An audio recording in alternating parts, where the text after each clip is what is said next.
ദൈവനാമത്തിന് മഹത്വമുണ്ടാകട്ടെ.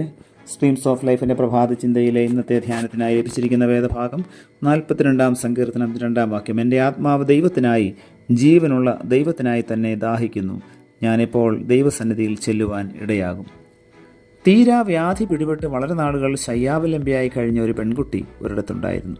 അവളുടെ മാതാവ് ഒരു ഉല്ലാസപ്രിയയായിരുന്നതുകൊണ്ട് മകളുടെ കാര്യത്തിൽ വേണ്ടത്ര ശ്രദ്ധിക്കാതെ പലപ്പോഴും വിദൂര സ്ഥലങ്ങളിൽ വിനോദയാത്ര ചെയ്യുമായിരുന്നു. അപ്പോഴൊക്കെയും വിശ്വസ്തയായ ഒരു പരിചാരിക ഈ പെൺകുട്ടിയെ ശുശ്രൂഷിച്ചു വന്നു.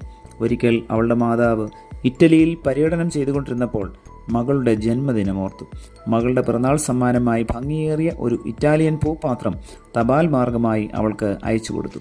തക്ക സമയം വന്നു ചേർന്ന ആ സമ്മാനം പരിചാരിക അവൾക്ക് കൊടുത്തിട്ട് അവളുടെ മാതാവിന് അവളോടുള്ള സ്നേഹം കൊണ്ടാണ് അവളുടെ പിറന്നാൾ ദിവസം മറന്നുപോകാതെ ഈ മനോഹരമായ പൂപ്പാത്രം സമ്മാനമായി അയച്ചു കൊടുത്തത് എന്ന് പറഞ്ഞു. അവൾ കുറച്ച് സമയം പാത്രം കൈകളിൽ വെച്ച് അത് വീക്ഷിച്ചിട്ട് നെടുവീർപ്പിട്ടു.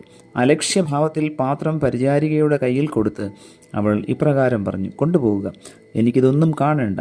എൻ്റെ അമ്മ മേലാൽ എനിക്ക് ഇത്തരം ഭംഗിയുള്ള പുസ്തകങ്ങളോ പാത്രങ്ങളോ ചിത്രങ്ങളോ മറ്റ് സാധനങ്ങളോ കൊടുത്തയക്കാതിരുന്നിരുന്നെങ്കിൽ എനിക്കിതൊന്നും സന്തോഷം തരുന്നില്ല. എനിക്ക് എൻ്റെ അമ്മയാണ് വേണ്ടത്. അമ്മയെ കണ്ടാൽ മതി. പ്രിയമുള്ളവരെ, ക്രിസ്തുവിന് നമ്മുടെ വസ്തുവകകളെയല്ല, നമ്മെ തന്നെയാണ് ആവശ്യമുള്ളത്. ദൈവത്തിൻ്റെ ദാനങ്ങളെയല്ല, ദൈവത്തെയാണ് നമുക്കും ആവശ്യം. ദേഹത്തെ കാഴ്ചയായ ദൈവത്തിൻ്റെ കരങ്ങളിലേക്ക് സമർപ്പിക്കുമ്പോഴാണ് നമ്മളുടെ ഏറ്റവും വലിയ ദാനമായി മാറുന്നത്. അപ്രകാരം കർത്താവിൻ്റെ കരങ്ങളിലേക്ക് നമ്മെ തന്നെ സമ്പൂർണ്ണമായി സമർപ്പിക്കുവാൻ ഈ പ്രഭാതത്തിൽ നമുക്കൊരുങ്ങാം. ദൈവത്തിൻ്റെ പരിശുദ്ധാത്മാവ് നമ്മെ അതിന് സഹായിക്കട്ടെ. പ്രിയ കർത്താവെ, നൽകിയ വചനത്തിനായി നന്ദിയോടെ സ്തോത്രം.